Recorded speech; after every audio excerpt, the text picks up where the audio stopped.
இன்றைய ராசிபலன் 2025 வருடம் நவம்பர் மாதம் 27 தேதி விசுவா வசு வருடம் கார்த்திகை மாதம் 11 நாள் வியாழக்கிழமை. யாரை வழிபடலாம்? அம்பாளை தீபம் ஏற்றி வழிபட செய்தொழில் மேன்மை உண்டாகும்.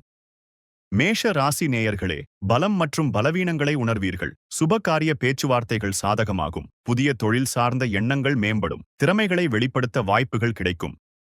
ரிஷப ராசி நேயர்களே, பொருளாதார நெருக்கடிகள் குறையும். சொந்தத் தொழிலில் லாபங்கள் மேம்படும். அரசு வழியில் சில உதவிகள் சாதகமாகும். உடல் ஆரோக்கிய பிரச்சனைகள் குறையும். மிதுன ராசி நேயர்களே, கணவன் மனைவிக்குள் நெருக்கம் அதிகரிக்கும். புதிய நபர்களின் அறிமுகத்தால் லாபமடைவீர்கள். தந்தையின் எண்ணங்களை புரிந்து கொள்வீர்கள். பாகப்பிரிவினை பிரச்சனைகள் குறையும். கடக ராசி நேயர்களே, சிந்தனை போக்கில் சில மாற்றங்கள் ஏற்படும். வேலை ஆட்களிடத்தில் அனுசரித்துச் செல்லவும், அலுவலகத்தில் சிறு சிறு இடர்பாடுகள் ஏற்பட்டு நீங்கும். வர்த்தக முதலீடுகளை தவிர்ப்பது நல்லது. சிம்ம ராசி நேயர்களே, குடும்பத்தில் மகிழ்ச்சியான சூழல் நிலவும். நவீன கருவிகள் மீது ஆர்வம் ஏற்படும். தொழில் ரீதியான பயணங்களால் நன்மைகள் ஏற்படும். மறைமுகமான போட்டிகளை வெற்றி கொள்வீர்கள்.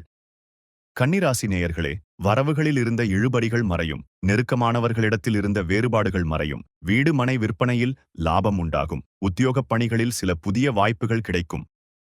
துலா ராசி நேயர்களே, எழுத்துத் துறைகளில் புதிய வாய்ப்புகள் கிடைக்கும். உடன் பிறந்தவர்கள் உதவியாக இருப்பார்கள். நுட்பமான விஷயங்களை புரிந்து கொள்வீர்கள். முயற்சிக்கு உண்டான அங்கீகாரங்கள் கிடைக்கும். விருச்சிக ராசி நேயர்களே, பெரியவர்களின் ஆலோசனைகள் கிடைக்கும். முயற்சிக்கு உண்டான பலன்கள் சாதகமாகும். அரசு பணிகளில் இருந்த தாமதங்கள் விலகும். சக ஊழியர்களின் ஒத்துழைப்புகள் கிடைக்கும். தனுசு ராசி நேயர்களே, விளையாட்டு விஷயங்களில் ஆர்வம் ஏற்படும். கடன் பிரச்சினைகள் கட்டுப்பாட்டுக்குள் வரும். வியாபார இடமாற்ற முயற்சிகள் கைகூடும். சமூகப் பணிகளில் மதிப்புகள் உயரும். மகர ராசி நேயர்களே, மனதளவில் இருந்த கவலைகள் குறையும். தேவையான பொருட்களை வாங்கி மகிழ்வீர்கள். எதிர்பார்த்த சில உதவிகள் சாதகமாகும். அலுவலகத்தில் புதிய வாய்ப்புகள் சாதகமாகும். கும்பராசி நேயர்களே, அரசு வழியில் இருந்த நெருக்கடி நீங்கும். மனதில் புதிய சிந்தனை மேலோங்கும். ஆதாயகரமான முயற்சிகள் நிறைவேறும். உத்தியோகப் பணிகளில் அலட்சியம் இன்றி செயல்படவும். மீன ராசி நேயர்களே, அவசரமான முடிவுகளை தவிர்க்கவும். குழந்தைகள் பொறுப்பறிந்து செயல்படுவார்கள். வியாபார முதலீடுகளில் ஆலோசனை வேண்டும். சக ஊழியர்களிடத்தில் விவாதங்களை தவிர்க்கவும். தினந்தோறும் ராசி பலனை தெரிந்து கொள்ள நித்ரா தமிழ் காலண்டர் சேனலை சப்ஸ்கிரைப் செய்யுங்கள்.